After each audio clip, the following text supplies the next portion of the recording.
The following program is rated MAL. It contains strong language and is intended only for mature audiences.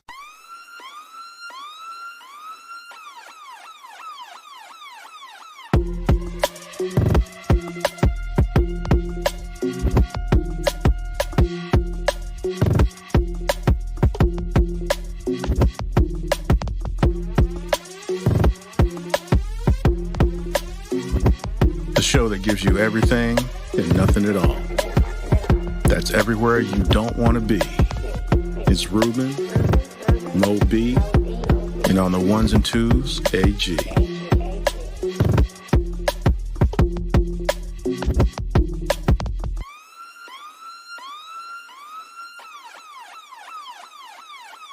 The 5-minute warning. What's going on? Here's a brand new episode of 5-Minute Warning. Of course, it's your boy, Ruben, in the house. And of course, normally I wouldn't be here by myself. But guess what? I'm here by myself. And that's okay because there's still shows got to be done.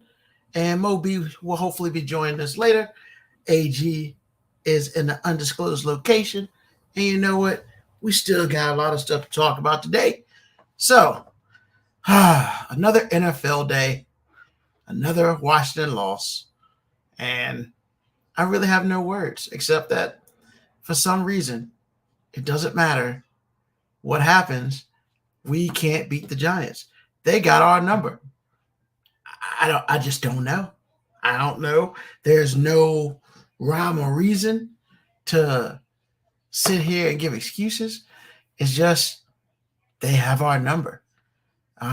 We sacked the dude 9 times. We had 6 turnovers. Uncharacteristic.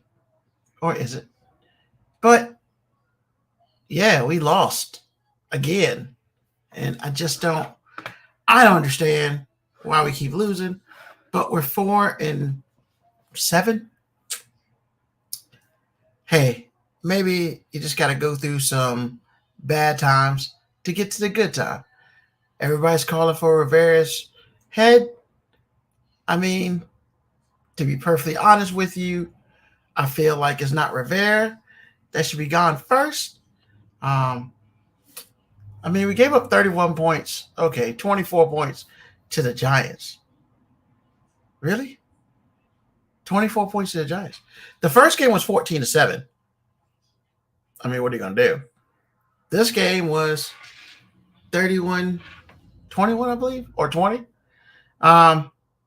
Yeah. You will not get any excuses from this guy. It just is what it is.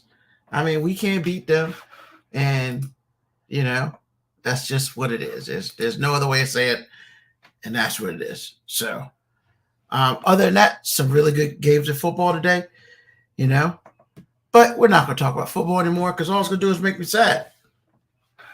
However, what we are going to talk about is some dude in North Carolina, basically said, hey, if you come and get this Invisalign, we'll give you, a Glock 19 or a gun range membership.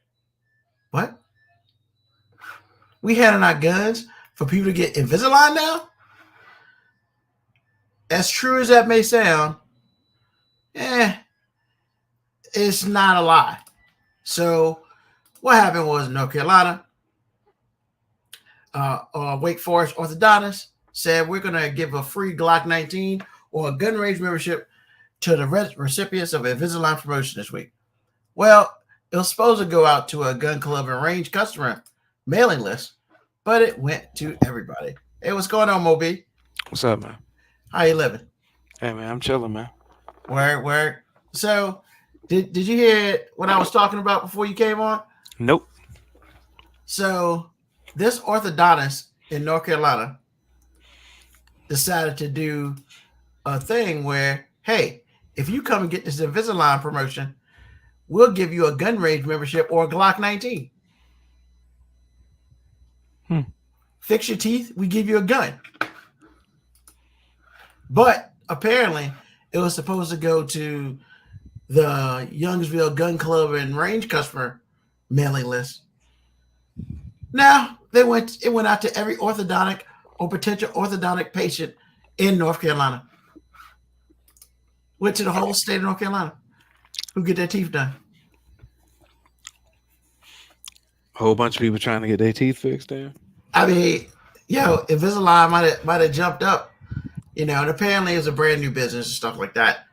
But yeah, they said, hey, you gotta even pretty much they say, even though you get the coupon for it, you still gotta be required to have it, or go to the gun range. You gotta be 21.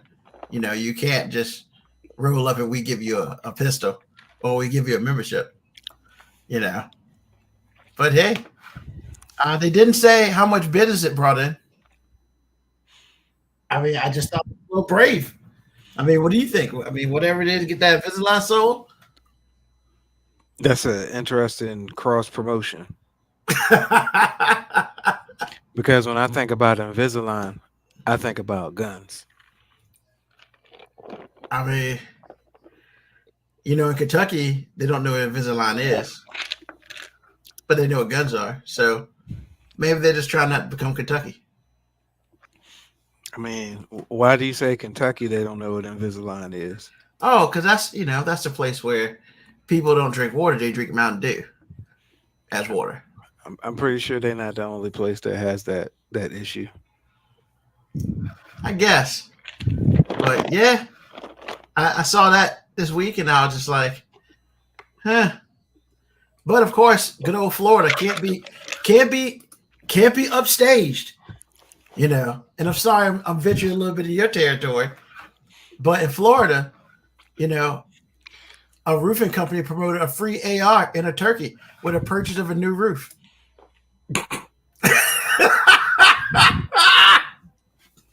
I don't know, man. Because I know you be talking about everybody in Florida got them things. And look, man, in some places, advertising for guns is a really smart marketing strategy, man. Like, I mean, I can't believe that Florida just, Mr. Me Too, North Carolina though. That was hilarious. Oh, you just giving away a Glock? Bitch, we giving away an AR. What's up? Buy a new roof. I mean, I guess if you buy it, roofs are what? $5,000, $6,000, $10,000, $12,000. Depending on the size of the house, man. I mean, I don't know how much ARs are, but I'm pretty sure $8,000, $12,000. Nah. I mean, we're not giving you a TV. We're gonna give you a AR. Yeah. I don't know, man. I don't know. How's your week been, bro? Hey, man. So it's been pretty good, man. Been chilling. Word. Y'all win again this week? Yeah, we won. You don't sound happy about it. I mean, not much to say about it. We won. Smack them. I mean, we win like we win, man. We overcomplicate things, but I guess if the other team don't score no points, you got a good chance of winning. So pretty much you saying, regardless of what happens on the other end, you definitely, as far as you run the defense, doing your job. I mean, you always come to work with the pail, with the lunch pail. I'll say the kids that play defense for us definitely generally play it every week. And nobody hasn't figured it out yet. Ain't nothing to figure out. I'm not, trust me, man, I'm not some genius. I got people out there that hit. I mean, so run hard. I mean, the Commanders might need a defensive coordinator, man. I mean, you should put it in, man, because God knows.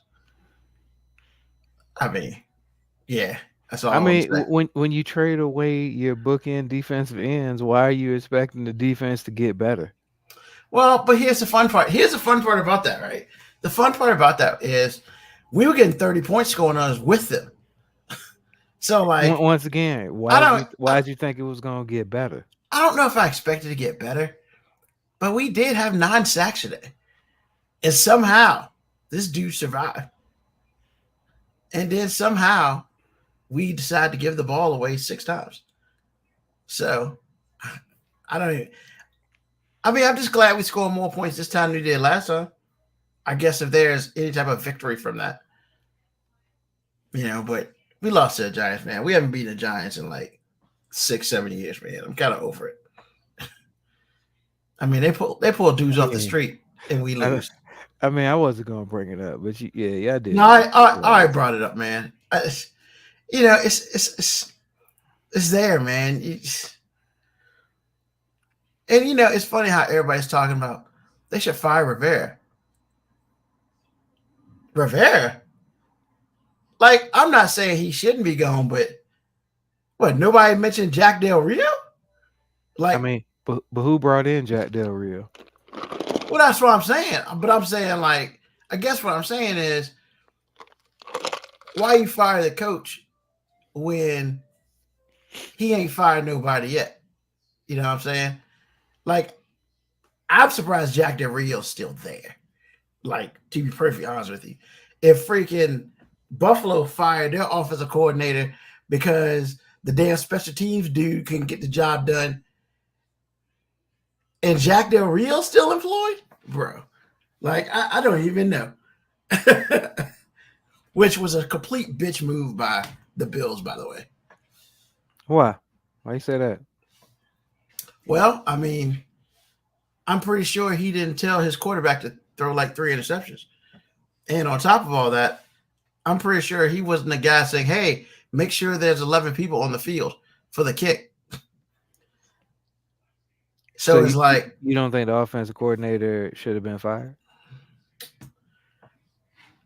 After a year and a half, probably not. But I mean, then you're like one of the only people that feels that way, because based on the talent they had and what they were doing offensively, they didn't look like they had a plan. Sometimes it ain't just about the result, man. Sometimes it's about the plan, and most of the time their plan looked like, "Hey, Josh Allen, go do some amazing shit." But the question is, was that the plan or was that just Josh Allen? It doesn't matter. It doesn't matter who it was. It's easier to get rid of the coordinator than the coach. And look, we can't just automatically assume it was Josh Allen, because when that dude for the Giants was there, Dayball was there, Josh Allen looked fucking amazing. So they chalked it up to, hey, the new piece to this equation is the offensive coordinator. And look, man, Joe Brady, who was in Carolina with no talent for real, he's probably like, hell yeah, this a come up. I ain't had talent like this since I left LSU. And you see, here's the crazy part, right? The dude's gone, and of course they dropped 32 today on the Jets. The Bills dropped 32 today on the Jets, man. I'm just kind of like, sometimes it's just about a fit, man. I hear you. I don't know. I guess the biggest thing is Jack Del Rio still got a job. And I'm just kind of like, bro, I just think it's amazing that we in fandom are so quick to just be like, that coach needs to be fired. Like, we have no concept of contracts, money, finances, consistency. Like, if you get promoted next week, Ruben, in a month, if you're not great at your job, like, I mean, top 1% in the country, they ain't gonna fire you, and there ain't gonna be nobody screaming to fire Ruben. But when you're a head coach, you're in a class where there's only 30 fucking 2 of you in the world, and somebody can't be the best, but we're just like, hey, go ahead and fire them, and that's not the solution. The most consistent organizations in football are the ones that don't do that. Well, first of all, I didn't say we should fire Rivera. Never have I ever said that. I just think it's interesting that everybody's like, fire Rivera, yet nobody says fire Del Rio. Like, because I get it why you don't necessarily fire the offensive coordinator, but like, all I'm saying is we may have the worst defense in the NFL, scoring defense anyway. And it's not like Yeah, we just may have the worst scoring defense in the NFL, and you've never heard anybody talk about Jack Del Rio being terminated. Yeah, because the thought is if you fire Rivera, Jack Del Rio will get fired by whoever comes in. Because the cardinal sin that Rivera made is he hired a defensive coordinator that nobody in the NFL fucking wanted. Nobody was calling for Jack Del Rio. No, no. So that's on him. Well, and plus, but I guess the other thing is like, I don't think we should fire anybody right now. I mean, because as Moco Cowboy said, who's out there right now? Nobody. You know, and at this point in time, I think Rivera at least deserves the right to finish out. But I think they're trying. I don't know. The word is they're trying to put him in the business side of it, which I would be fine with. But then you also hear people talk about he still wants to coach, and I'm just kind of like, I don't think you'll be coaching for Washington next year. But if you want to go somewhere else and coach, I mean, I don't think anybody's going to be sad or whatever. I don't know. Like, I just think it's interesting that we hear about Rivera, but we don't hear about Del Rio. Because nobody said anything about what's the head coach for Buffalo, Sean, whatever. Yeah. But then everybody's calling for the offensive coordinator there, just like in Philadelphia, Pittsburgh. Everybody's calling for Matt Canada, yet your boy ain't made no moves. I mean, they still can't score, but they still keep winning. I mean, I guess somebody should be giving the defense coordinator some extra cash, Matt Canada, because he's keeping your job right now, apparently. But I don't know. In the grand scheme of things, we 4-7. I mean, I'm not gonna never call it, but it's getting close. And we get Dallas on Thursday. Getting close to what? I mean, hey, I'm gonna keep my fandom and hope that we can run 6 in a row. That'd be nice, but I also understand. But you know what? In the grand scheme of things, if we can at least beat Dallas on Thursday, that'll be good for morale because we can't freaking seem to beat the Giants ever. So that's fun. I mean, I kind of hope y'all do beat the Cowboys just because I love listening to losers talk to each other. What? No, man. Now hear me out, man. I love listening to losers go back and forth because you'll beat the Cowboys and then you'll totally erase the fact that your team is trash this year. Y'all might lose the rest of the games this season, and then your comeback will be, but we beat the Cowboys. And then the Cowboys, who will make the playoffs and clearly have a more successful season, will actually entertain the argument with y'all as opposed to just be like, all right, y'all did beat us. You know what I'm saying? So what? We also got beat by the Cardinals, but you know what? Both y'all niggas at home right now. But y'all will go back and forth, just like the Giants will say, "Hey, our season was trash. We beat Washington twice. If we could play Washington every game, we'd be undefeated." I mean, the way it's been looking, they won't be lying about it. But I hear you, and you're not wrong. Nothing more entertaining than listening to losers go back and forth arguing with each other. And you're 100% not wrong.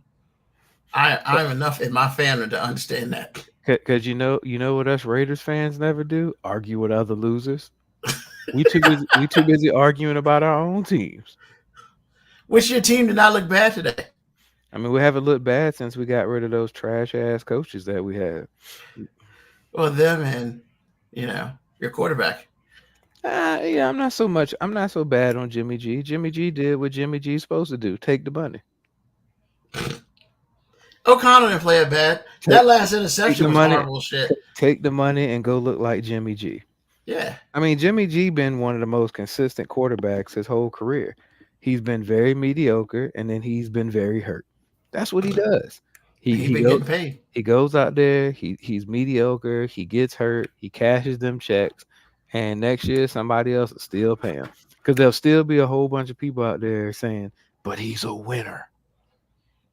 But he's a winner." And I'm just like, "What the fuck?" Win what? Hey, when he got picked up, that was everywhere. Hey, he's a winner. You know, Who's Jimmy G's a winner because when he was with the 49ers, they were winning. they were? I mean, he When, won because of when he was osmosis. when he was with the Patriots, hey, he won games. They won games. I mean, clearly, they're almost saying that you could have put me back there and they still would have won games. But Dude, he's an average quarterback, man. yeah, That's it. He's an average quarterback that, for the most part, doesn't make a whole bunch of terrible decisions. he got the blessing curse from what's his face in New England, and he's been getting paid ever since. It's like, yo, man, like I'm not trying to sit here and diss Jimmy G. Like I said, Jimmy G. I'm not mad at Jimmy G for cashing that check. I'm mad that we got rid of Derek Carr and the come up was supposed to be Jimmy G. That's like, yo, if somebody's like, hey man, that that that beat up old Pontiac you got, you need to do something about it. All right, I get rid of it and I spend a whole bunch of money on a Geo Metro. It's like, hey, bro, like you didn't come up. You just got another car that we're gonna talk shit about. Oh my god, that's so funny. You ain't wrong either. And They paid, at least with Carr, it was like he's been good to us. yeah. I mean, how much? So Jimmy D's getting paid what, $66 million for 3 years? Hey man, he getting paid. He getting paid enough to be out there being Jimmy G. But they didn't want to pay Derek Carr Hey, like 30. he's being paid well enough to be happy as hell on the sideline. When they show clips of him on the sideline talking, he's With a smiling. clipboard, Man, he's not smiling. playing. He's like, man, this shit all good, baby. Like we out here getting paid. Porn star Jimmy, man. Hilarious. Hilarious. Well, all right. Let's do some My 5 action, sir. Why? Why? Why not? Why we gotta do that? Why can't we do that? I mean, Do you not want to do that? I'm just saying, ain't we early for the thankfulness? Like, I thought thankfulness was supposed to be next week. Thanksgiving is Thursday. I'm saying, man, why can't we do the thankful stuff afterwards? I don't know what I'm thankful. No, I'm just playing. Go ahead, man. I mean, you're so dumb. You don't know what you're thankful for. Hilarious. So, this week are My 5, because Thanksgiving is Thursday, and, that sort of thing. 5 things that you are thankful for the past year. What you got, Moby? My daughter's health. She actually played football. Word? She played Saturday? Yeah. She stick anybody? I mean, not bruh. She looked like herself playing football. Like, I mean, she looked good. Boys. Yeah, she still looked good. And I mean, it was dope. I bet she was happy as shit, boy. Oh man, she was ready, man. When I woke up yesterday, she was already fully dressed, sitting on the couch, and we ain't play till 6. So I was like, she's like, I'm trying to get up out. Can we go? I'll just hit anybody. I mean, we went and watched our seniors play a 5 overtime game. Yeah, they went to 5 overtime. So hold on. The seniors played before y'all? Yeah, because we're the number 1 seed in our division, so we play in the evening. They were the number 2 seed, so they play earlier in the day. Wow, so y'all prime time. Yeah, and I mean, they all come out to see y'all. Bro, I felt so bad for our seniors, man. They lost? I mean, I guess. I mean, are they playing next week? Nah, man. So look, man, I don't like to talk bad about. Then don't. No. I'm saying I'm not gonna talk bad about the coaches or anything. Like, and the defensive coordinator for the seniors, like me and him are tight. That's my man. But I felt so bad for him, man.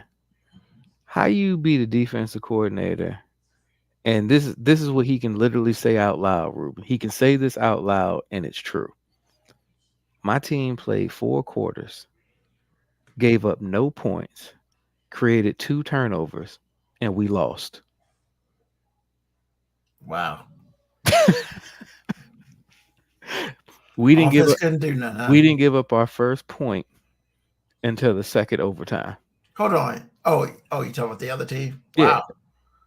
Yeah, because they've been out there playing for like a damn hour and a half. And I had to sit in the stands listening to people talk about, man, they running right up the middle on us. I'm like, nigga, the defense been on the field for the whole game. Because the offense We had didn't do jack. 1 first down in 4 quarters. Come on, man. The offense produced 1 first down in 4 quarters. Sound like Washington last year. And I was just like, man, that's a horrible way to lose, man. They lost what? Yeah, they lost 12-13.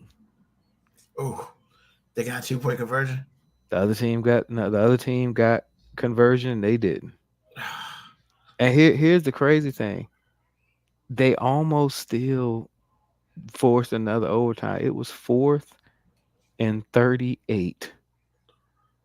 And their receiver caught a pass behind the corner and the safety to score again. And then they just didn't convert. They didn't convert. They did all that work and they couldn't come up. Damn. Once again, that's why when you ask if they lose, I'm just like, I mean, somebody lost, but yeah, somebody lost, but and then that team was talking so much cold cash, man. Like that. I mean, you can two man, overtimes. Salem's coaching staff just seems like a whole bunch of arrogant pricks, and everybody. You called him out by name. Right, look, man, I don't care.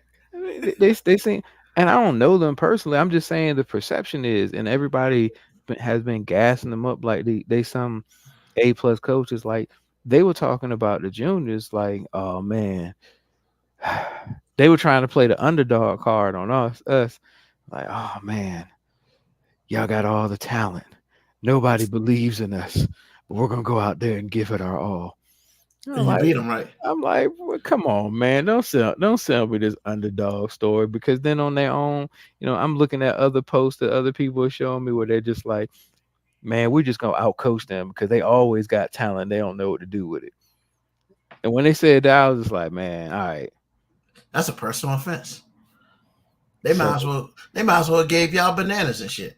That's cool. So I mean, I was literally calling out their plays before they did it. That's so wrong. Because I just wanted everybody to realize that they were A+ coaches over there, and they were going to outcoach me so much that they were going to do some shit I had never seen before, as I called out every play they did. You're so wrong. That's petty. I mean, it was like 4th and 2 at one possession. I literally yelled out where they were going, who was getting the ball, how it was going to happen. And they didn't change it. They just did that. I mean, audible. Can we audible out of shit? I mean, look, man, they superior coaches to us, man. Like, how bad you beat them? Oh man, we had 2 touchdowns get called back, so it was 14-0 for the game. Yeah, and we got stopped on the one drive because I mean, you just got stopped on the one. Yeah, they play football too. Yeah. All right. So the first one's your daughter's health. What's number 2? Actually, I was gonna say the team I coach with, man. Like, I am so thankful to be a part of, not just the coaching staff I'm a part of, but actually the players that we coach. Because I mean, I've gone out on record several times. This ain't no slight to the kids from last year. It ain't no slight to the kids from this year. But last year we were a way more talented team. Mm-hmm. But this team's way more fun to coach, man, because ain't no egos. Everybody likes each other. Everybody just trying to win. Everybody one direction. Everybody does their job. It was dope. I got a little emotional yesterday at the game because, I was like, man, Caden's got to play. And then I had to drop the bomb on some of the players because, they were hype. They were more hype about Caden's playing than it seemed like everybody else was. Like, we got hype when she came in the game. Then I had to tell him, I'm just like, yo, man, I love this team, man, because y'all was so excited about it. And then I was like, yo, Cadence loves playing for this team so much that she basically is a month and a half ahead of schedule. Oh And wow. and she only got cleared to play this game Oh, because she has surgery tomorrow morning for her second knee surgery. oh, So I was like, yo, man, she wanted to play with y'all so bad that she did all this just so she could play a few plays with y'all. Just so she could be like, I contributed. wow.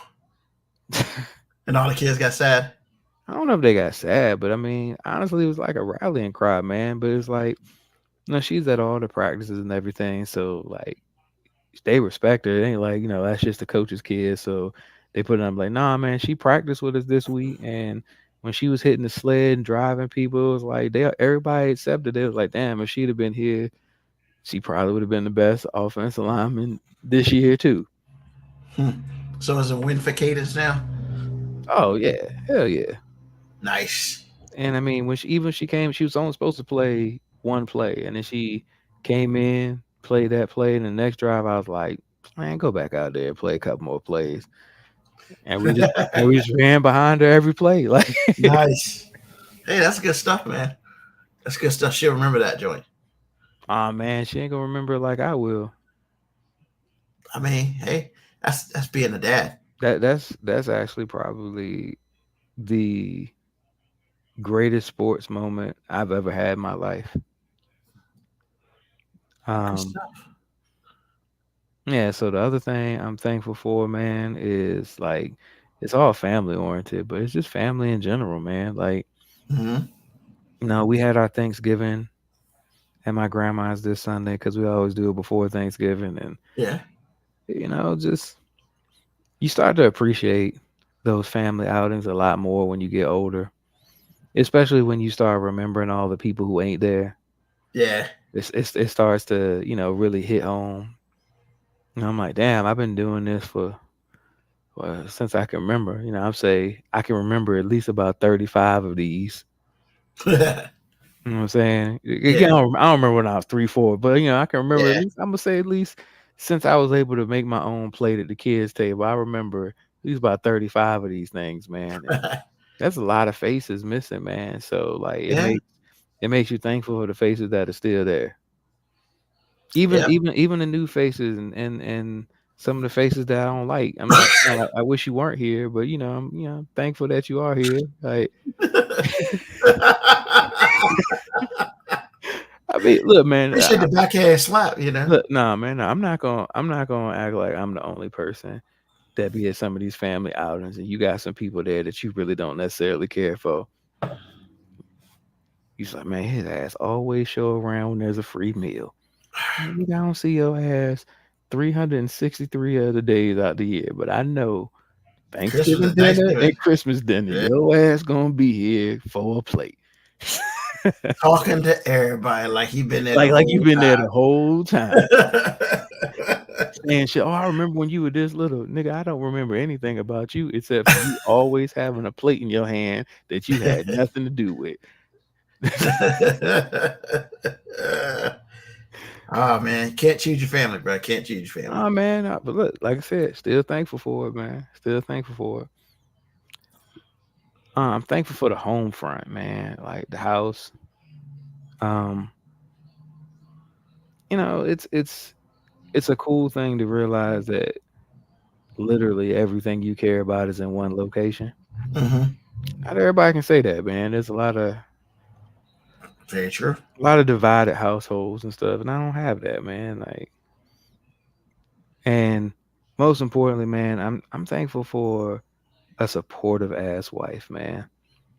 Like, she can be overly emotional, super petty, holds a grudge forever. I'm just saying, like, but she is super supportive, man. Like, I never feel like I lack support for wanting to do something. Now, I might get some eye rolls, or she might pretend that, or not pretend, she might really hate the fact that I'm out doing all these things, but she supports it. I mean, she don't know shit about sports, Yeah, but but she out there she out there, man. with the jersey on and everything. She out there.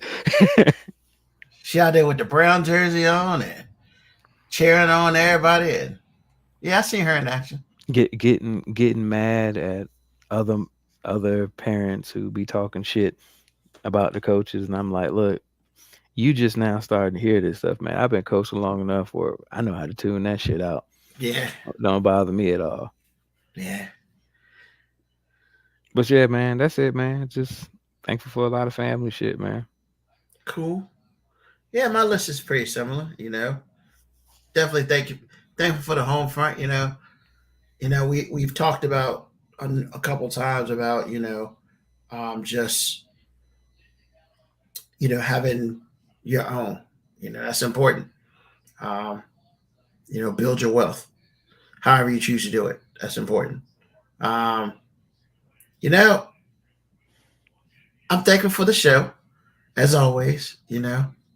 Love the show, love the people. You know, love the therapy. So that's good. That's good. And I don't really got to pay a lot for it. So that's awesome. Um, you know, um, thankful for the folks. You know, dad's recovering from knee surgery and mom's chilling. So that's good. I actually had an uncle and another cousin who got knee surgery literally like a couple days before my dad did. So it's like 3 people in my family going through knee surgeries right now. They all on the cane right now, which is good. So hopefully by Christmas they all be walking without a cane. So that's awesome. Um, you know, I've taken some time recently to start taking care of myself. Everybody go to the doctor. Take care of yourself. You know, got a little sleep apnea. Doctor got me a little CPAP machine. It does wonders. I've started to do some extracurricular moving around and stuff like that. Try to take care of the body because you got to change the oil out every now and then, and you got to sometimes repair some stuff. So I'm grateful for that. Not just thankful, I'm grateful because at least at this point in time, I have the ability to try to, do the nice tune up on the body. It's killing me, but it makes me feel better after it's over. And just thankful for life in general, man. Just life is good. It's hard to complain, when you have Oh, to. that's bullshit. It's easy to complain. Hold on a second, man. Hold on. Let me finish the statement. It's hard to complain about anything that matters when you have a healthy, positive support system. Whether it be at work, whether it be at home, whether it be the family, whether it be the friends. In the grand scheme of things, like there are a whole lot of people who don't necessarily have a support system like I have. I got people who will tell me the truth. I got people who will lie to me. I got people who look at me funny, and I got people who just be like, man, get the fuck out of my face. And it's good to have some people that'll do all of those things for you because it's time to be grounded sometimes. You know what they say? So you don't get too big for your britches. Yeah. I mean, it's good to have people in your circle that do that for you, or kind of explain things in a different way that you may not see. Just stuff like that, man. It's good for that. So, I am happy to have that in my life, and hopefully others have the same as far as the positive support system. Because even though they tell you the truth, it's still positive because it could just lie to your sorry ass and let you fall off a cliff when they could have possibly saved you. And it was like, yeah, I could have told you, but nah, fuck that. So wait a minute. So you trying to go reverse Tyrese and Baby Boy on me? Hell yeah, fuck Tyrese. Because he was like, I lie to you because I love you. I'm out here telling all these other hoes the truth. Hey man, it's a shoe fix, brother. Hey, I'm gonna let you know. As much as I hate that movie, that line is funny as shit. That's the best line of the movie, man. Best line of the goddamn movie. I'm out here telling all these other hoes the truth, and I'm lying to you. I mean, because I love you. Yeah, what the hell? That might be like one of the few positive parts about that stupid movie. But hey, it is what it is. Some people like it, some people don't. Me, I'm just sick of seeing it on BET every time. So, with that being said, it's time for the clips of the week. Very short clips, but they're all funny. And then, we get into the other stuff. So, let's see here. Let's do this one first. All right.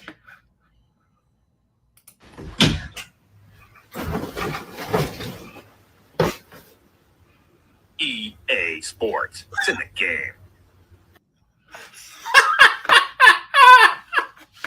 What do you think, Moby? What do you think, Moby? I'm pretty sure there's some people that don't understand that clip. I mean, so you might have to explain that for some folks. I mean, it's very simple, Your significant other ain't trying to talk to you. She got an attitude. She mad, whatever. She jumps in the bed. You're just like, I ain't dealing with that bullshit. Madden, what's up?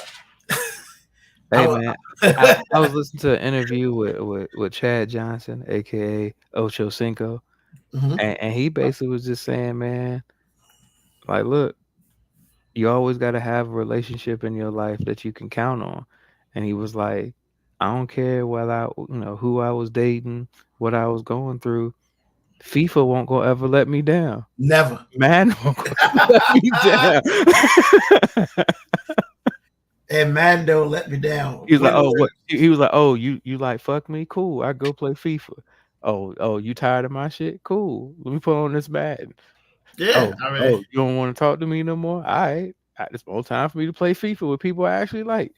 I think it's a fair statement that some men who have video games have probably experienced that more times than they care to talk about, but nobody's ever upset about it. Well, we're not upset about it. Here's the thing, gentlemen. Don't ever let these ladies make you not play your video game.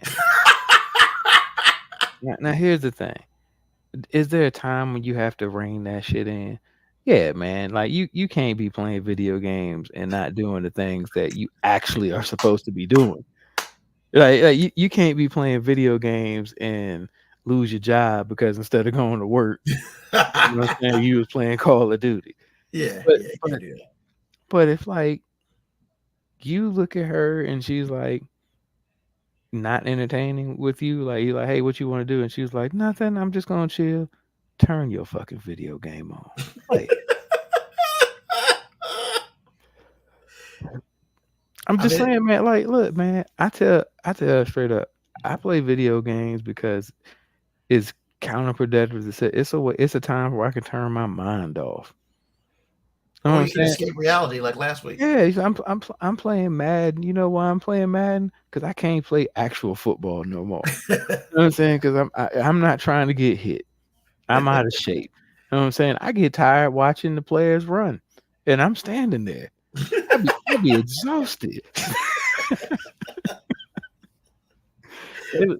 People always think I don't yell. And I'm like, no, I just don't have the breath control to yell. That's true. I'm exhausted, man. Y'all make me exhausted just looking at y'all running shit. I even tell them sometimes, hey, time for sprints. How many sprints we got? Man, y'all gonna run till I get tired of seeing y'all run. And they're just like, that was probably gonna be like 3. I mean, yeah, you know what I'm saying? Don't worry. It's not gonna be that long. I mean, I'm mentally out of shape. Like I'm get physically out of shape. I'm mentally out of shape. But yeah, man, like look, man, you get to have that escape time, man. Yes. Look, man, if before y'all about to go out to eat dinner, she takes an hour and 30 minutes to get ready, that's an hour and 30 minutes of video time you get to pull out your pocket whenever. Whenever. If you're like, hey, we need to be there by 8 and she don't get in the shower till 7:55 and you don't get out of your house until 9:15, you need to count it like soccer. You know, at the end of soccer, they have those extra minutes that come in. You know what I'm saying? You need to treat it just like that. She's like, you gonna play it? Look, man, I got at least 48 minutes of bonus time right now. So I mean, an hour and a half, that's you can get a good Madden game in an hour and a half. hour and a half, you can do a lot of stuff, man.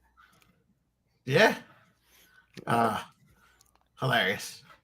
So this next one, just as cool. We're gonna save that one for last. So yeah. This is awesome. Hey, look at this truck. Yeah, I mean, it's okay. It's nicer than your truck. And I bet his girlfriend's hotter than mine. Emotional damage. That's cool. Yeah, I mean, it seems like I thought we were just having a truth session. Like, it's better than your truck. I mean, his girl's probably finer than you. So, like, here we are. You're admiring his truck, and I'm admiring his girl. I mean, you're not necessarily wrong there, sir. Matter of fact, maybe we should go find this couple, and we just be like, "Hey, man, we're gonna go on a double date of ambition." Like, we'll just. She's gonna buy your truck. I'm gonna look at your girl. How we good? I think that's a fair trade-off. You know, I mean, she seemed to like it, but you know, that's what you get for asking stupid questions. I mean, it's not even stupid questions. What it is like, you as a male, you're allowed to hear about other men being better or getting more than you from your significant other, and you're supposed to just be secure enough to deal with it. But you can't ever say any female is better at anything than the one you're with. Like if your woman you're dating is like, am I the best looking woman you've ever dated? Just leave the room. Just leave the room. You are being set up. You're being set up. Like, and here's the thing. Even if she is, when you say yes, she's gonna argue with you about it. You're just saying that you don't have to lie. It's okay. So just leave the room. Don't, guys, in 2023 for the rest of the year, we gotta stop falling for setup questions. We got to just exit the conversation. We need a permanent BRB button that we can push anytime she asks us something that's a setup. Just be right back and just exit. So is it fair if you hear the statement, can I ask you a question? And you just get up and walk out the room? First of all, every time he asks me, can I ask you a question? I take a deep breath. I have a mental 3 to 4 second meditation period. And then she gets mad at me for that reaction because she's always like, why do you always do that? Because I'm like, if it was just a question, you just asked it. But when you say, can I ask you a question? It means, can I put you in an uncomfortable conversation that you don't want to have anything to do with? And the answer to that should be no. I should just say no more questions. Or I wish I could just do the no comment, but no comment. And walk out the room. But yeah, can I ask you a question? Can we talk? If you have to do a prerequisite question before your actual question, I don't want shit to do with it. So I want to say this. If there's by any chance any women listening to the live episode or the podcast later, if there's any chance of any women listening to this, nothing shrinks a penis more than Can we talk? Yeah. The only person allowed to say, "Can we talk?"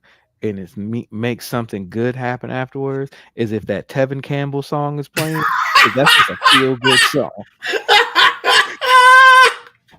But then remember, he says for a minute, not for an hour, not for 20 minutes, hell, not for 5 minutes, a minute. So you get a minute. And he just wanted to know her name. Yeah. Something that should take you a cool 5 seconds, but he's gonna give you a minute to give you your name. I mean, that dude was onto something. I mean, he wanted to write love letters, but he wanted to be more clever. Oh no. Yeah, that's the only time "Can we talk" can come up in a positive. Yeah. Any other time. Matter of fact, yeah, for the most part, because if a guy says, "Can we talk?" that means he don't even want to talk about it. Nah. I don't see when a woman says, "Can we talk?" she desperately wants to talk about this because she can't wait to set your ass up in a hostage conversation. Those are hostage conversations. Wow. Like, I'll never hear that differently. I wish I could be a conversation negotiator. Like when a dude is stuck hostage in a conversation, they call me in and I help get that nigga out. Oh But my God. Hey brother, just paying it forward. You don't owe me anything. We've all been there. So we just trying to pay it forward. Oh, that's hilarious. A conversation negotiator. Yo, man. So we watching Insecure, which I love that show. Good show. I love. Too bad it's all. Too bad it's over. Yeah, but I love that show. But, so yeah. there's one part where dude's tripping, and the boy's like, "Hey man, can you go help me move these boxes?" And he goes out to the back. He's like, "Where are these boxes?" "Oh no, man, I ain't want no boxes. I just saw what was happening out there, and I was trying to get you out." See, that is a conversation negotiator. That nigga saw what was happening. He loved his boy enough to be like, "I got to get him out. Out of this." Because all guys recognize the sign. Look, I can look. I probably got about 100-yard range. I can see about 100 yards down the road and see a man and a woman having a conversation, and if he ain't trying to be in that. if that nigga's a hostage in that conversation or not. It's real easy to figure it out. A hostage conversationalist. Look, oh God. Any male who's been in a successful relationship knows that you're gonna just be in some hostage conversations, and you just gotta ride it out. You gotta hope somebody negotiates the terms of your release, or or you gotta hope that something pops off. SWAT jumps in. Yo, you get a phone call. How about say you get that phone call and it's got to be, "Yo, man, I ain't gonna lie. I love my mom. And I have been, there's sometimes when she calls me and I'm just like, man, you gonna ask me a question and then you gonna call me back 15 minutes and ask me the same question." Like, I'm just like, I don't want to have this repeat conversation. But there is no better hostage negotiator than your phone rings and it's your mama. Oh yeah, because nobody, what are they gonna do? Exactly, they can't question it. Like, I'm in this conversation, I don't want nothing to be with my phone rings. I'm like, please say mom. hey, let me hold on. I got it. It's my mom. Let me see what she wants. What's going on, mom?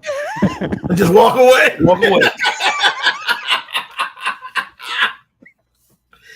Yeah, I've had a couple of those. Every guy has, like, and the worst is when you get that phone call that's not a worthy enough negotiator.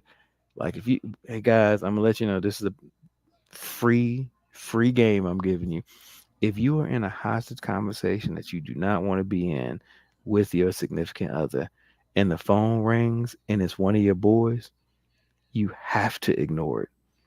You cannot take that. But there's strategy to it. There's an art form to doing it. You can't just look at it, put it in your pocket. You gotta look at it, you gotta contemplate, and then you gotta say out loud. Man, I'm just gonna have to hit him back. Yep. Yep. That's right. Because if Lord knows if you're in a hostage and you answer a phone from your boy, that's not a positive. See, and here's the thing: by you saying I'm gonna have to call him back, you might get lucky.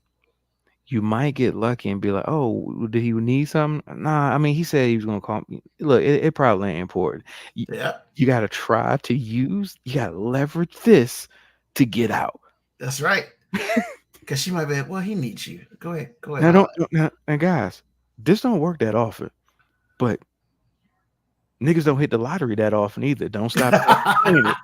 Don't stop y'all from playing it. So look, you gotta. Sometimes you gotta throw some numbers out there and hope it gets drawn. Like, if you realize you're about to get in it, send a quick text to somebody, help, and then hopefully they call you. Hey, I ain't gonna lie. This is actually when I was dating. I can honestly say this is when I was dating.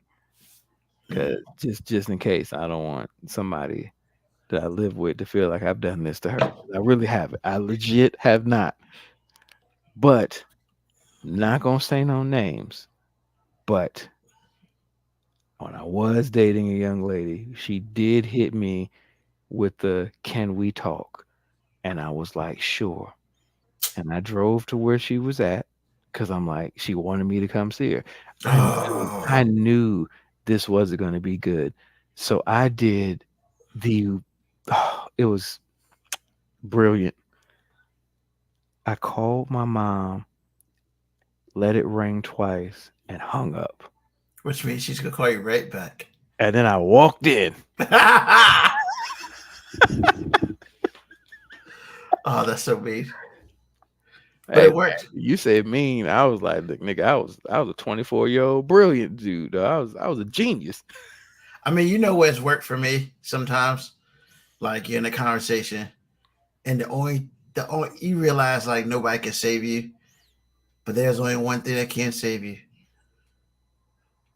Ring. Oh, that's my work phone. I gotta take that.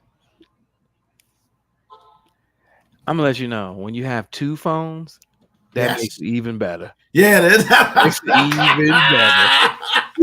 It's great. Hey, that's work. Hold on, let me answer this real quick. Yeah, let me walk you through that and walk away. The problem is my work people don't ever call when I need them. They don't never call when I need them. Oh man, yeah, I got there a couple who they always call when I really don't need them to call. Good stuff. And that's how you get out of hostage conversations, gentlemen. Look, man, I might need to coin that phrase, hostage conversations. But yeah, we as a guy, I think we do feel like we're hostages in a lot of conversations. And ladies, that's no disrespect, but you're a hostage anytime you're being held against your will. Yep. And you may say, well, why doesn't he want to talk to me? No. That's don't not what we're saying. Don't try to twist the game up. We love talking to you. We just don't love being in them hostage conversations. Yeah. We don't love being caught in those hostage hypothetical situations, those hostage lawyer questions, those hostage your friend's significant other messed up, so now you gotta make sure that we ain't doing the same thing. What I got to do with me? What if I give you any reason that makes you think that I would do that? Well, I gotta check. No, you don't. You can just be happy with the man you got. Because any investigation she has towards you, you can't even play the insecure card. You can't be like you're being insecure or anything like that, because then she can always, no, I've just been hurt, and you got to understand that I've just been hurt before. But when you do it, you are insecure, possessive, childish. Yep. Speak on it. Man, Hey, can I just give one more thing and then we're gonna move on? Look, man, ladies, if you ever decide that you need to look through your man's phone, you're gonna find what you're looking for. The problem is it might not be legit because let's be real. That's right. Hey, what's your password? For what? What you need my phone for? Like, what? That's what we're doing?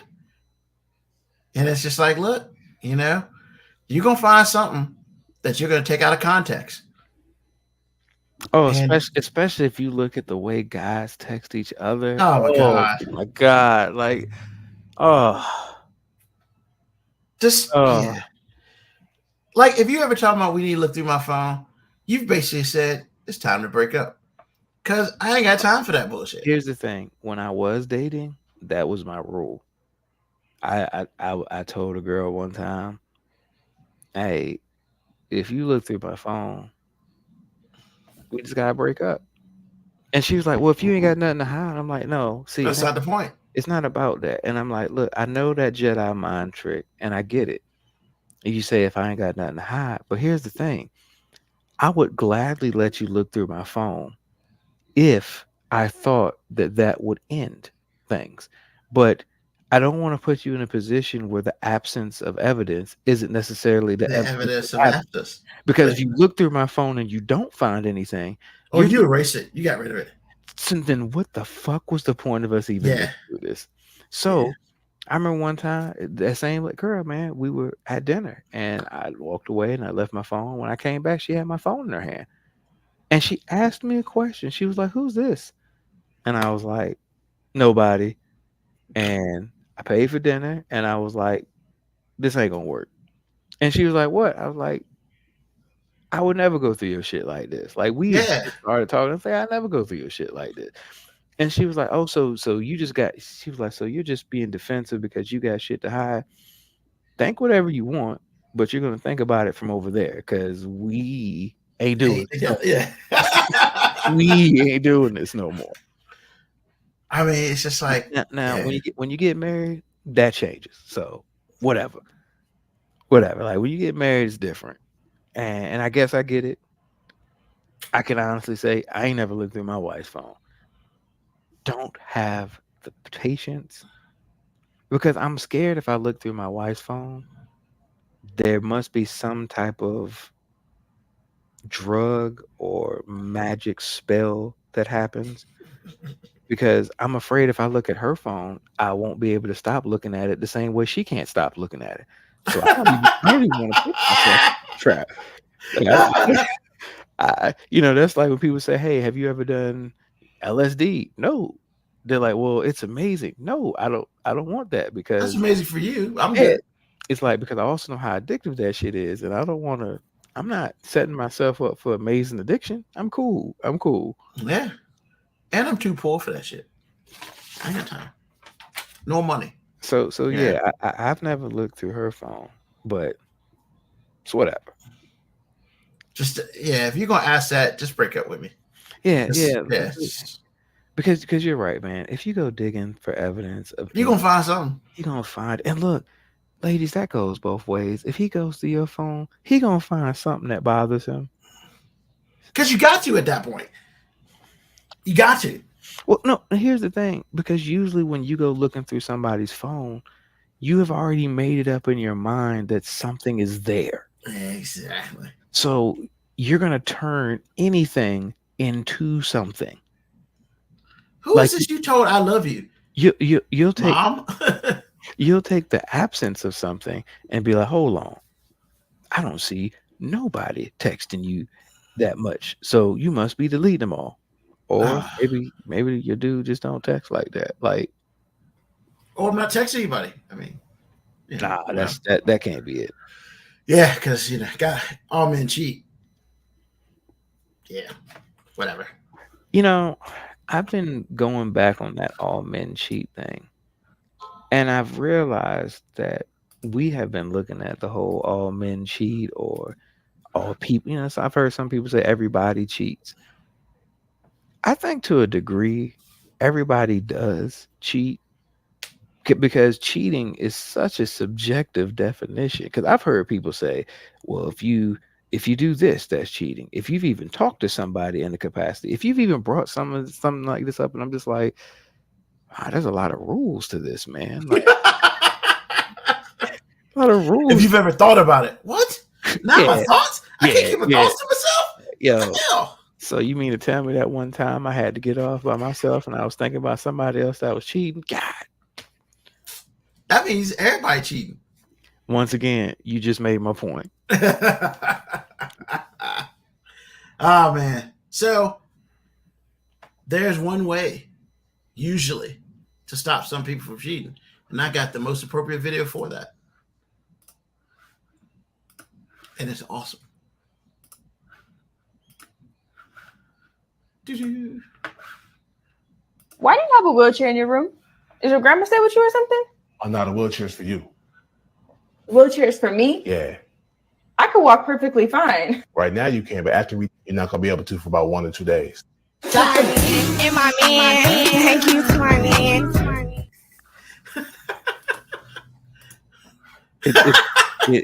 It sounds cute, but no, even that won't stop somebody. It just slow them down a little bit.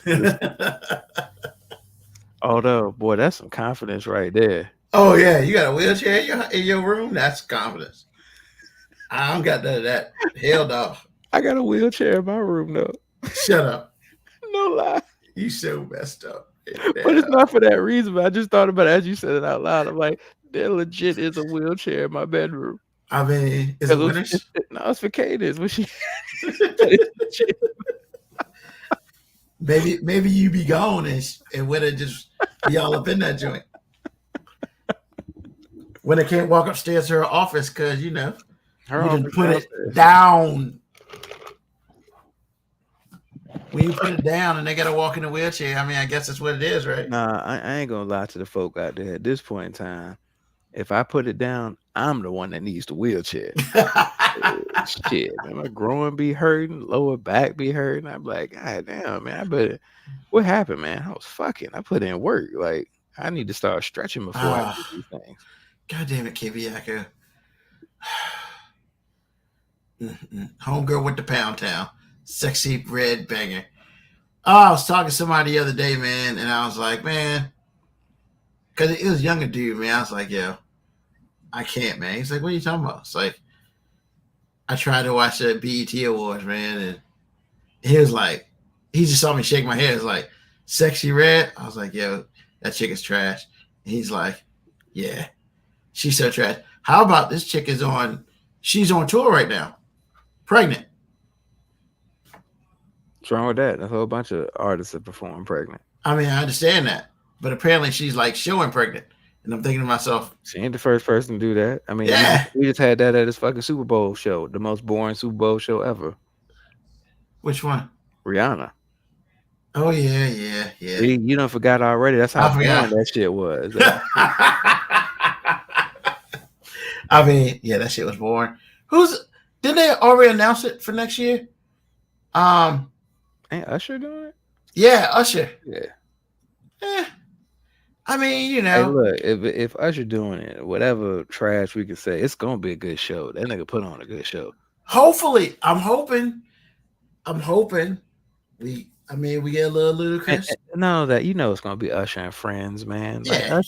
Usher know. He know. Usher ain't about to go out there by himself. No, it's not that he wouldn't go out there by himself. He just got too many friends in the industry. Like, yeah. But you know who he is gonna have up there though. He gonna have that joint, the Alicia Keys joint. He gonna sing that for 3 minutes, and I'll be like, yeah, I doubt that's gonna be a halftime show song. I doubt that. I think we're gonna get so hopefully we'll get Ludacris up there because that'd be dope. Hopefully we'll get the DJ joint. DJ Fall in Love Again. Hope we get that. It'd be nice to have Jeezy. That'd be a good track for Jeezy. The Jeezy track. D. Yeah, I mean he got some places to go. He got a whole bunch of dance tracks. He got a whole bunch of as we used to call them, Grammy Theater music, the electronic music. He got enough of those. Do you think he'll bring his boy Justin Bieber? I mean, why not? I mean, everybody loves the Biebs. I mean, do the old baby joint. I mean, cool, but hey, look, I ain't gonna lie, I'd be cool with a Justin Bieber halftime show, especially like from like his latest couple albums, because like I don't give a fuck with nobody. So his last couple albums are really good music, man. really haven't heard it. They're just really good music, man. Like it just he seems happy, man. Like I'm happy for that white guy, man. It's just like, look, man, you went on the rebel shit, you were doing all types of dumb shit. Now you done fucked around and got married, and now you just want us. So W. Brown says Usher has a Vegas registry. Yeah, he don't let anyone in Vegas. Exactly. His show would be great. I'm saying, yeah. I know the show gonna be fire. It's just a matter of like, what. But I hope he have his friends. Yeah, we like him to bring his friends though. So what are we 2 years away from a DJ Khaled one? First of all, I wouldn't want a DJ Khaled halftime show. Not because the songs, I just don't want to see his fat ass yelling that we the best all over the show, man. Like I just, like honestly, after a while, like I just don't want to hear it. You say his fat ass. You cold, man. You cold. Oh man, because honestly, man, I'm a little salty, man, because about DJ Khaled, because God loves me. Because he like really, he's like a big insecure dude, man. Like the fact that he was saying trash stuff about Tyler the Creator, and I'm just like, why? Why are you? He's so beneath you. No. I hate the fact that you said that, because I would reverse that. He's Tyler Creator is way above him, and the reason I say that, whether you like his music or not, what Tyler Creator has done is managed to do whatever the fuck he wants to do artistically, and be more successful than DJ Khaled has. But DJ Khaled having all of the top people in the industry on his album, and Tyler the Creator actually won awards for his, and DJ Khaled just yelled a lot on his. Yeah, I'm not a fan of Tyler Creator. Because what Tyler Creator basically said is like, dog, you had every top selling artist on your album, and my album still won awards and did better than yours. Like, why are you even mad at me? Why are you mad at me? I didn't know they had beef. Well, I don't know if you'd call it beef, but Tyler Creator has addressed him via verse on several different tracks, and he's clearly talking about DJ Khaled. But it's like, and I respect it, because I'm just like, yeah, because they mad at you for being you. Whether you like what Tyler the Creator does or not, because there's some shit he does, and I'm just like, no, that shit's just too far out there for me. But yeah, I respect the shit out of him artistically, and that Grinch soundtrack he did, shit, I thought that shit was a banger. He won awards for that shit too. So I gotta ask you, man, before we move to the final joints, man. Andre 3000, a flute album. I mean, how do you feel? How do you feel about that? A wind instrument album. I mean, no words. All right, so I actually do have a lot to say about it, and I actually listened to an interview that he had a couple days ago. Well, it came out a couple days ago. It was like a 30-minute interview, and the interview left me with some choice opinions about Andre 3000, and not necessarily critical, but just my own personal opinion. It seems like he's afraid to make a rap album, and he keeps saying that he don't feel like he got nothing to say, and if it doesn't feel right. But then he goes back to saying, I'm older, I don't have anything to say, and I don't want to make it if it doesn't feel right. And then he says, but Outkast never took a loss, and I think that's part of the only negatives. We never really took a loss. Everything we did well.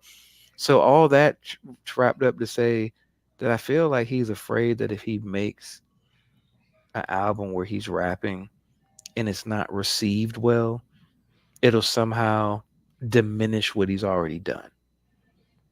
It's like a fear thing. And honestly, I can understand that. Also, he does have social anxiety, which he's expressed many times.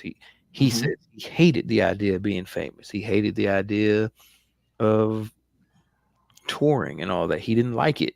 That wasn't, but he loved the idea of people hearing his art. So it's kind of a double-edged sword there.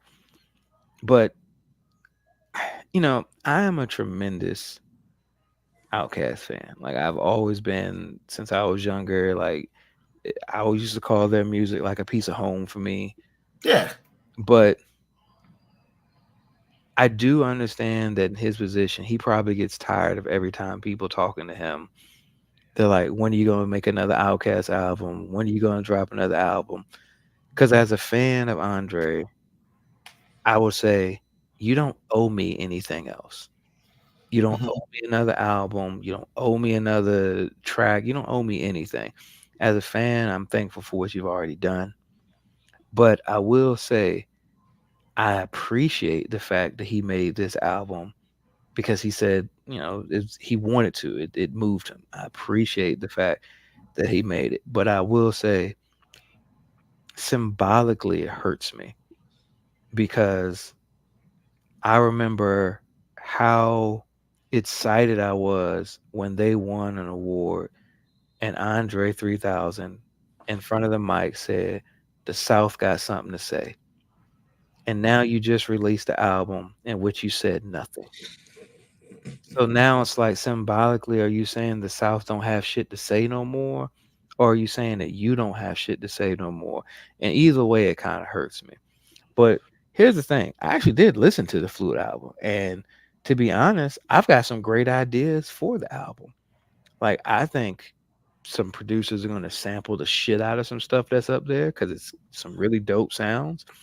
And because he talked about this interview, he wanted to, be a contribution to the hip hop. Like he hears his influence, and it's a good thing that he's contributed.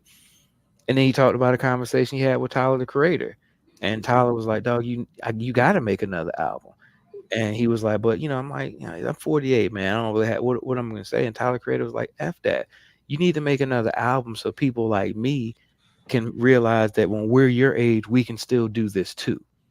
And I was like, man, that's a really poignant thing for somebody to say because as I've expressed before, hip hop really doesn't do a good job of letting our artists age. Correct. But I got a dope idea. I feel like he should take this album that he just made that has all the flute sounds, and I mean musically it's really a really relaxing thing to listen to. It sounds like some shit you listen to if you go to a massage parlor. That's what Marcus J said. Yeah, and honestly, I'm like, but I think it would be. He likes it. I think I like it too, but I think it would be dope if he had some other producers like actually turn these samples into beats, and then had a whole bunch of Southern artists who maybe not even known, but Southern artists that really rap, not motherfuckers that just be on tracks talking about drugs and mumbling. But then call it the South still got something to say. And to me, that would be like a contribution to hip hop still. Like, yo, this is without him having to rap. Exactly. Like you paying it for. Like the South still got something to say. Even if you ain't the one saying it no more. Because I totally get at some point in time you feel like I just want to move out the way, but transition. But yeah, I actually don't mind the album.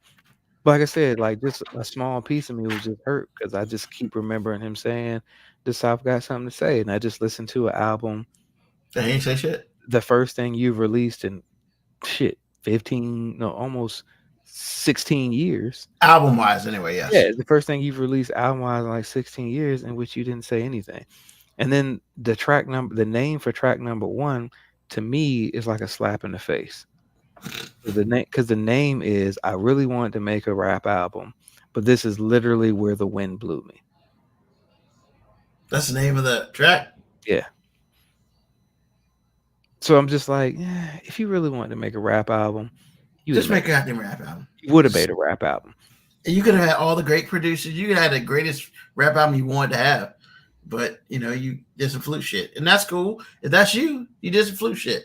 But don't get mad. I don't think he's getting mad. And I almost wish in the interview he would just say, I don't want to rap anymore.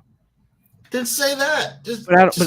I don't think he wants to commit to that. I think what it is he's just kind of scared of being famous again. I think he's also scared of his rap not being received the same way it used to be. Which no, I totally get that, man. Nah, man, that's fine. Because right now, young people don't, and I've heard some people saying you can't keep Andre 3000 in your top 5 lyrical list of all time if he ain't dropped nothing in like 17 years, which I think is just stupid to say that. I mean, his material speaks for itself. The material don't have to change. And those are the same dudes who put Biggie and Tupac up there. Yeah, exactly. But it's like, no. So I get it. He's like, if I drop something that's not received well, it could tarnish my legacy. But there's so many artists out there right now who are just making music because it's what they want to do. Like Big Boy's made so many albums. Like he's made collaboration albums with other artists. He's made albums on his own, and they've never done as well as Outkast. And they're never going to, because Outkast is just. But here's the thing: that thing. It's never tarnished Big Boy. Nobody's ever looked at him and gone, "Oh man, it just ain't the same." It's like, no, it's like this is, even if they made another album together, nobody would be like, "Oh, this ain't the thing." Nas won a fucking Grammy a couple years ago for an album that most people never even heard. True. But he won a Grammy, and ever since he's been making stuff with Hit Boy, it's awesome.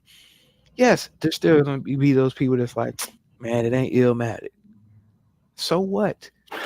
He's still making music. He like T-Pain makes music all the time, and it's like, yeah, maybe you're not making platinum albums anymore, but so what? You're making music. Like if you like making music, make music. It's not going to tarnish your legacy if this don't hit number 1 on the charts. Like, because the people who fuck with you are the people who fuck with you. And here's the thing: if you drop an album that's even received moderately well, there's a whole generation of music fan, hip hop fan that have literally never heard Andre 3000 rap. I mean, they've heard stories about Outkast, they've heard maybe some popular singles, but as far as like really dug into his music, they really ain't done it. But maybe you could make something that'd be like, damn, this is all right. Let me actually listen to some of your old stuff. Yeah. But honestly, I watched that movie about Queen, and I was just like, damn, I did know a lot of them tracks. So then I went on like an album hunt where I listened to their entire albums. I didn't just listen to singles. I listened there, and I was discography, and I was just like, they were good, awesome. And that's not even my genre of music, and I fucks with it hard. Like on my Spotify, shit is liked, and they not singles. Like, yeah, I mean, I'm with you. I just kind of wish he could be out of his own head. But here's the thing, man. I'm also not gonna be the tear down nigga. The people who are like, this ain't it, Dre, and blah. And people who distant, bro. If you don't want to listen to it, just don't say nothing. Look, man, shut the fuck up. I mean, don't try to personally attack this man because you feel like he owes you another Outkast album, and that's why I made it. I wanted to make it a point that I don't feel like he owes me shit. As a fan, I would love for him to make more music, but if he don't, I'm still a fucking fan. Yep. Sade ain't released a new track in almost 20 years. She never releases another track. She don't owe me shit. If Sade drops another album right now, I'll go listen to it because I'm a fan. Doesn't guarantee I'm gonna like it, but I'm gonna listen to it because I'm a fan. But if she does it, I'm not gonna be less of a fan. Or if Sade decides, hey, I'm gonna make a country album, I'm gonna be like, why are you making a country album? It didn't stop us from listening to Jelly Roll. True. I mean, look, I'm sorry, a lot of white people, y'all don't know why I made that Jelly Roll reference, but before your new artist of the year country music, Jelly Roll made that country album. He used to rap with 3 6 Mafia back in the day, and he was a damn good rapper too. Like he was actually a pretty fucking good rapper. But like, yeah, so y'all took that one from us. It's okay. But look, somebody got smart because ain't that the same thing Kid Rock did? Made a rap album. Next thing you know, transition. Yep. Ain't that what I said Post Malone was gonna do? And he ain't done it yet because this rock stuff is this alternative music stuff. But don't worry, Post Malone will make a country album in a couple years, and it'll be like the most well-received shit ever. Darius Rucker went from pop to country, and now he's thriving. And now Hootie and the Blowfish is back out touring. Go figure. So look, that's no pot shot at Jelly Roll. I'm just saying, like, it's okay. What else on your mind, man? That was it. That's actually what I was gonna talk about. Was the Andre 3000 thing, man. And look, all you niggas that's like, I can't believe this nigga made an album about flutes. I can't believe that surprises you. This nigga made Hey Y'all. I'll never forget. I'll never forget. Here's the thing. In his same interview, he was like, some of the dudes I hang with, he's like, man, some of them don't like some of the music I made. He's like, he let one of his friends listen to Hey Y'all before it came out, and they was like, man, if y'all release this is gonna end your career. And he was like, damn, man, I really like this. So he was like, we released it, and he was like, I'm glad he wasn't right. Then he goes on the MTV Music Awards. This is the last time I'm singing this shit. I'll never forget that. She was hilarious. The last damn time. Yeah, that was hilarious. Awesome, man. Yeah, man, as far as what's on my mind, it's very simple. It's Thanksgiving, y'all. Eat your turkey, enjoy time with family, and do all the good stuff. Boy, I made some smoked turkey wings, man. I hate to cut you off, but your family ain't shit, man. So I made some barbecue smoke. Whoa, why my family ain't shit? I said family ain't shit. I ain't say yours. I said family. So I made some smoked barbecue turkey wings. I didn't even try them. I tried this. I was like, look, I think it's going to work. I think it'll work. Drop the food off at my grandma's house. I get sent on a store run. Mm-hmm. So I go to the store. When I come back, shit's gone. Ain't never fucking left. I'm just like, bro, like, y'all could at least let me try my shit. Like, if I thought you had one already. I appreciate that means y'all liked it. I mean, I knew that shit. It smelled like it slapped. Like, I was like, it smelled like it slapped, but I wish I could have tasted it, y'all. Like, family ain't shit, man. That's shit. I was about to ask you for some. Can I get one? I wish I could have got one. Oh, hilarious. But yeah, man, enjoy the one of the 2 days most people have off. And if you have to work that day, thank you for doing what you do. And hey, just spend the time, enjoy, and don't hurt nobody on Friday. Please, Lord, don't hurt nobody on Black Friday. Just go buy shit and go home without incident. That's all I want. Other than that, thank you for listening to a brand new episode of 5 Minute Warning. We will be back with you next Sunday, as always, 9 p.m. Eastern Standard Time. We are live on Sundays. But then, of course, we drop the podcast by the weekend. Sorry, last week's a little late today, but it is funny and you need to listen to it. Make sure that you like and subscribe. That way you know when a new one drops. And please like on the YouTube and Twitch, so you know when we go live. Hey, it's Thanksgiving, y'all. We still here. Thank you again. And as always, we'll see you next Sunday. So, as we do, love, peace, hair grease, soul, and deuces.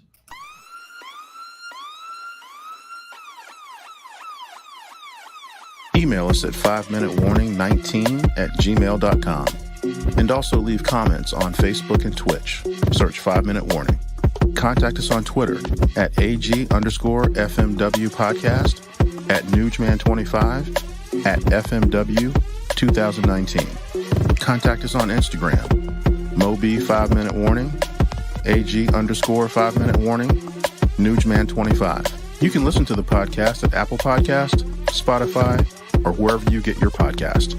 Thank you for listening. This has been another episode of